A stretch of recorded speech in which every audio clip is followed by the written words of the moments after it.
Good morning ka-Berks, Chris Cusinero po. At nagluto nga pala ako ng gulay ngayong araw. Ito yung babaunin ko sa trabaho.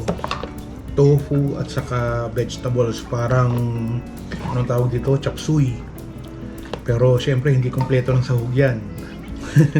Kung gusto niyo mapanood, nandun sa ating Facebook page. Anyway, ayos niyan. Yun yung aking magiging lunch sa trabaho. Diba? Healthy. Meron akong broccoli, cauliflower, zucchini, bell pepper, at saka tofu. Yan lang siya. Simple.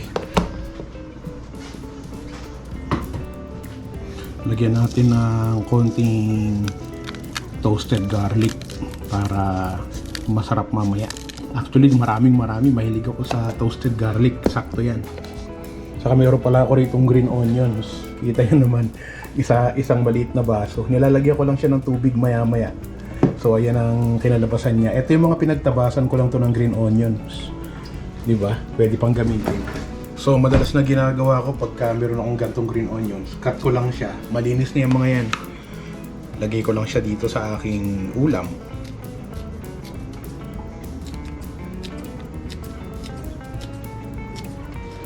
Kanina nga, yan yung aking breakfast. Yang gulay na yan. Tapos, ito nga yung aking lunch. At ito naman yung dinner para mamaya. Kaya kung mapapansin nyo pag nagluto ako, maramihan. Kasi, hindi lang isang kainan. Minsan, 2 araw, 3 araw. Kasi, pag pumasok ko sa trabaho at pagod ka na galing sa trabaho, pagdating mo ng bahay, minsan ayaw mo na magluto. So, ang ginagawa ko, nag-iinit na lang ako ng mga ulam na na-stock ko dito sa bahay. Kaya ako maraming magluto kasi ini-stock ko. Yan, yung mga container na yan.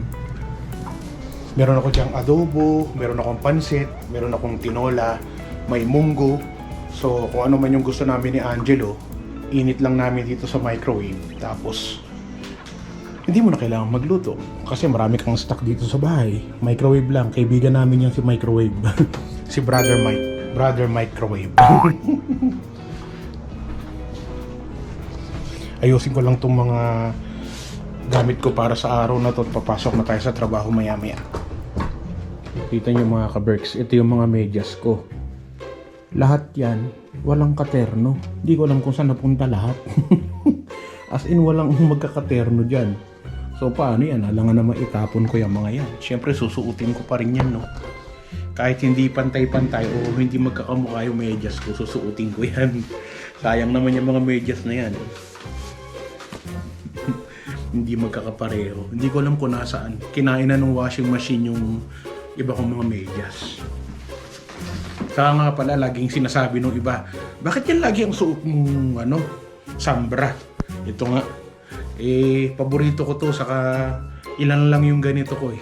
Every 2 to 3 days naman nilalabahan ko naman yan. Ito rin yung susuot ko mamaya sa trabaho. Ito rin susuot ko sa trabaho ko bukas. Tapos lalabahan ko na naman ulit. Ganoon talaga. Sobrang lamig na naman ngayon. Minus 14 ngayong araw. Kala ko tuloy-tuloy na yung parang summer. Yung Chinook na tinatawag dito sa Canada. Pero ngayon sobrang lamig na ulit. Tapos ayan, bumabalik na naman yung snow.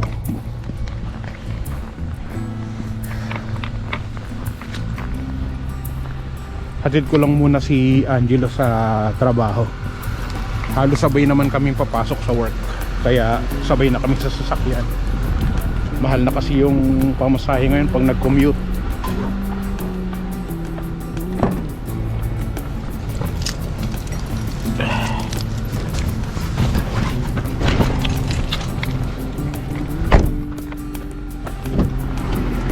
Ano, ready ka na, nak?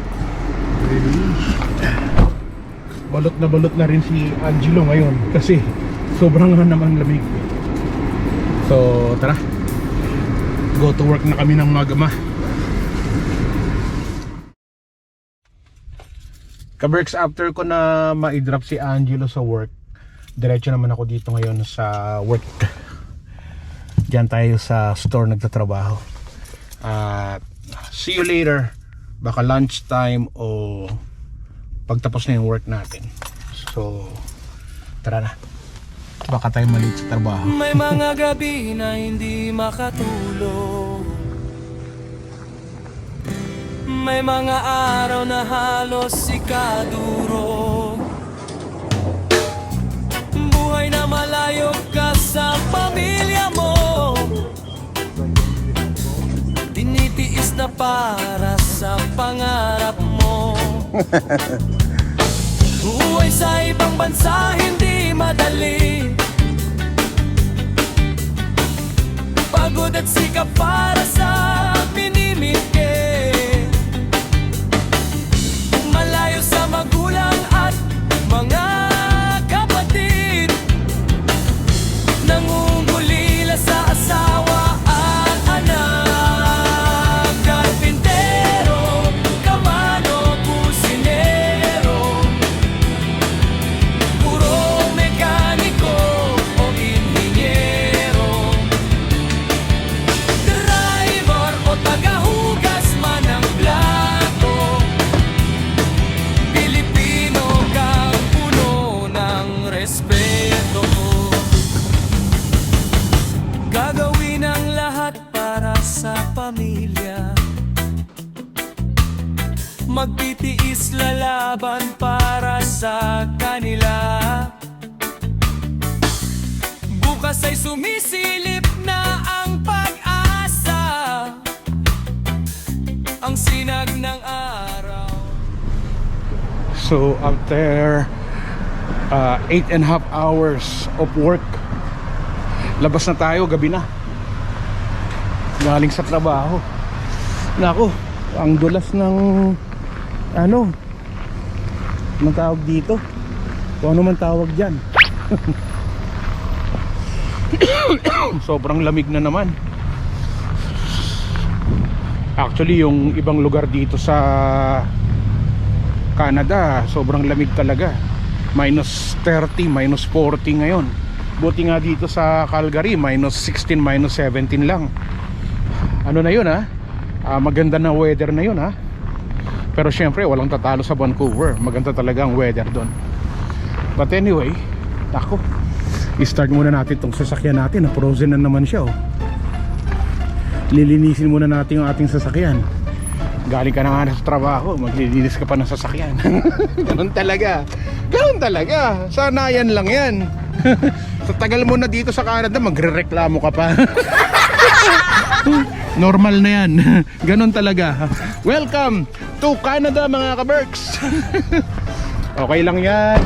Positive yan. Teka, i-start ko muna yung sasakyan natin bago natin linisin, para mag-warm na siya. Ay. Wala ko hindi na mag-i-start eh. Takot ako bigla. Tapos nako, copyright yung music, hinaan lang natin. Walang music, walang music.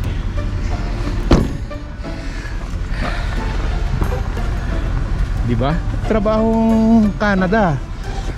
Lahat ng mga nakatira dito sa Canada, trabaho talaga yan. Pag may sasakyan ka, kailangan alisin mo lahat ng snow. Ay, hello po, magandang araw po. Tama-tama po, nagpo-vlog po ako. Shout out na. Hi po, sa boyfriend ko. Sinong boyfriend mo? Si Johnson po. Ayun. Boyfriend mo pala siya. Yes po. Nandun pa siya sa loob.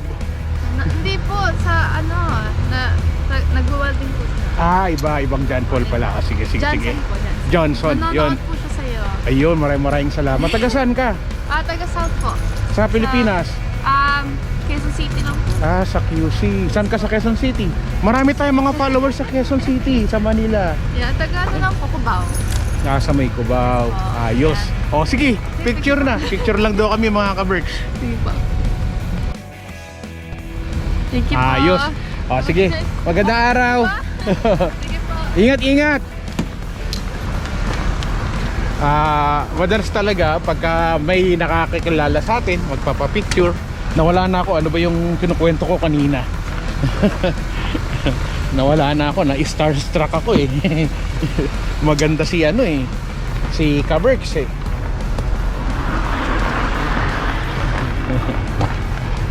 Akala ko yung sinasabi niya na kasama niya na boyfriend niya yung nagtatrabaho dito sa loob ng store. Hindi pala, sorry. Anyway, so tara, uwi na tayo. Another 45 to 1 hour na biyahe pa uwi ng bahay. At sabi nga nung iba, ba't di ka na lang maghanap ng ibang trabaho? Sobrang layo niyan sa bahay mo. Biruin mo pagka hindi traffic, 45 minutes. Pag medyo traffic, aabuti ng 1 oras. So para ka nang nagbiyahe papunta ng Canmore, no? Mula rito sa Calgary. Pero tiyagaan lang, tiis lang, ganun talaga. At kataya tayo ng loto bukas, baka tumama tayo bukas ng jackpot. Tara, uwi na tayo. At sana nakapagluto na si Angelo, o sana may pagkain sa bahay kasi gutom na rin ako. Nakita nyo naman yung kinain natin kanina, gulay lang. At yung trabaho natin hindi naman madali. Saka wala naman trabahong madali, di ba? Basta kahit ano man ang mangyari, tuloy lang ang buhay natin. Saka ganun talaga, wala namang trabahong madali. Ang lahat ng trabaho pinaghihirapan, pinagsisikapan. So kailangan natin lumaban sa bawat araw. Gusto natin magkaroon ng maganda kinabukasan, di ba? Parang umuusok yung sasakyan doon, oh. Parang may umuusok na sasakyan doon, ka-Berks. Kita nyo ba? O baka wina-warm up niya yung sasakyan niya at kaya umuusok. Sabagay yung sa akin din naman umuusok. Kasi sa kanya umuusok sa harap. Kaya nagulat ako. Ayun, oh. Di ba? Kung summer yan, talaga masasabi mo na yung sasakyan niya nasusunog. Pero anyway, ganun talaga. Welcome to Canada. So tara, uwi na tayo.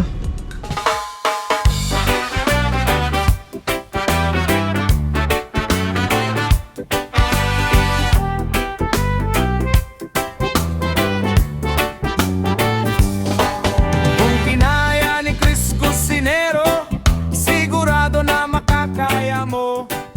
Kapamilya, So, nandito na tayo sa bahay at inabot tayo ng 38 minutes na biyahe. At yung 38 minutes na yun, alas 9 na ng gabi. So, konti na lang yung sasakyan sa highway.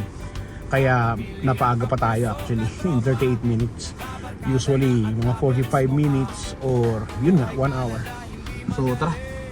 Pasok na tayo sa loob ng bahay. Ang lakas ng hangin, saka sobrang dilim yung paligid, oh. Snow yan pag bumagsak yan, mapupuno na naman ng snow ang Calgary. Siyempre pag napuno na naman ng snow, magpapala na naman tayo dito sa kalsada. kung kinaya ni Chris Cusinero, sigurado na makakaya mo. Kapamilya, kapuso, katropa, kabarkada na at kaberks mo pa.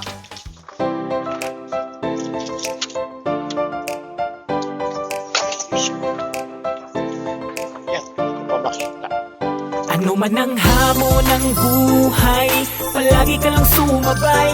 Piliin mo laging sumaya. Kay Chris Cusinero panalo ka. Di lang pagluto at sa kusina, sa adventure ay kasama. Sa lugar na kakaiba, halika na. Kay Chris Cusinero na. Halika na't sumama ka at manood. Mga matay mamamangha, di lang tiyan ang mabubusog. May mga lugar pa lang, ganito ang nangyayari. Kapag nakita mo, mapapawaw, mapapagrabe. Mga ka-Berks, tara muna gala.